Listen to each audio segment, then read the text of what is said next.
About the experiment which explains about the non-linearly separable data which we are going to implement the multilinear perceptron.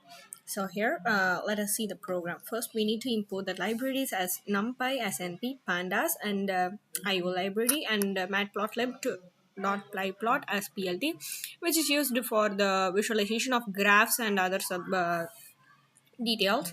So first we are going to initialize the array as 0 0 1 1. This is probably an XOR problem which is really complex for the single layer perceptron to solve. So we are using a multi-layer perceptron experiment.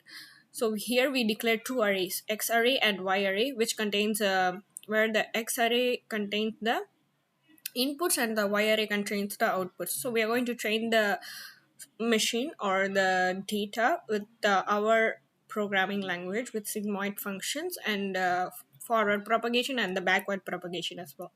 So here initializing the X array as the input 0 0 1 1 and 0 1 0 1.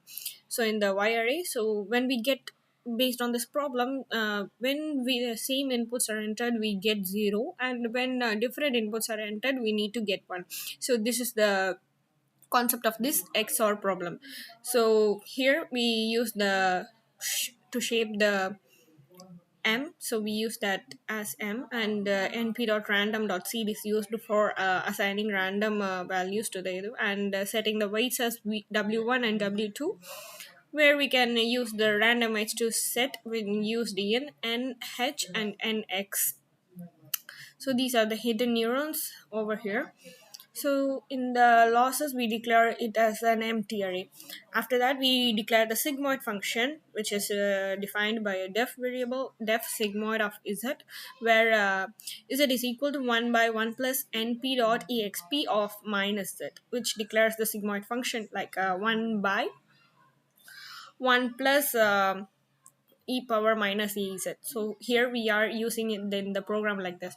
So we have to return z after this, and in the next line, next cell, we use the forward propagation, and after that the backward propagation. In forward propagation we initialize the weight to um, each inputs, and we just calculate it using the sigmoid function. After that, initializing the weights, we use the z1 a1 z2 a2 as the output, and after the backward propagation, which helps to declare the correct the error again and again, which is going to the um, next layer of neurons maybe.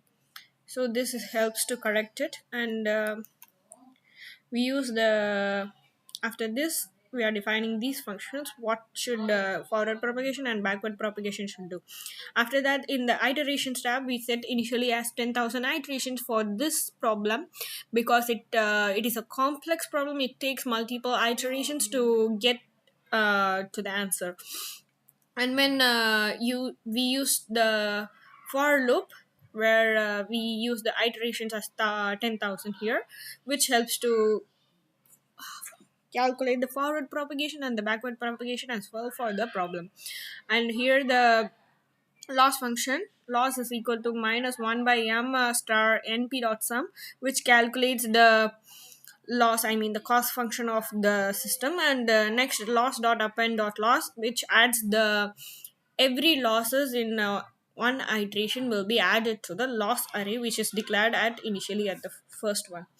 And w2 and w1 are the weights which need to be changed after each iterations, which goes to the next set of layer, so as per the rules of the multi-layer perceptron.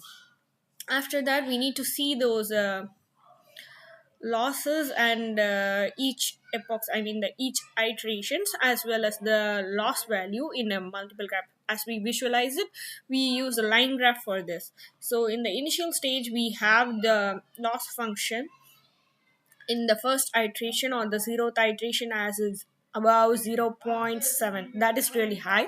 So after the multiple iterations, or really like 10,000 iterations, we get the loss value as really low, which is the cost function, which is used to convert the error of the system. After that, we use the predict function, which is used to just initialize what output is. After training the predict function, we use the print function to print the input and output, where test is equal to np.array 1 comma 0 predict w1 w2 comma test. This helps to find out the output for the inputs 1 comma 0, and the next as 1 comma 1 and 0 comma 1 and 0 comma 0. After that, it plots the previous epochs or loss value. As we can see, when the inputs are the same, I mean the inputs are different, we get the value 1, and when the inputs are same, we get the value 0. Here as the same, when the inputs are 0 comma 0, the input is output is 0, and again input is 1 comma 1, the output is 0. The rest of the non-similar inputs like 0 comma 1 and 1 comma 0, we get the output as 1. So this is the XOR problem we are solving using a multi-layer perceptron. Thank you.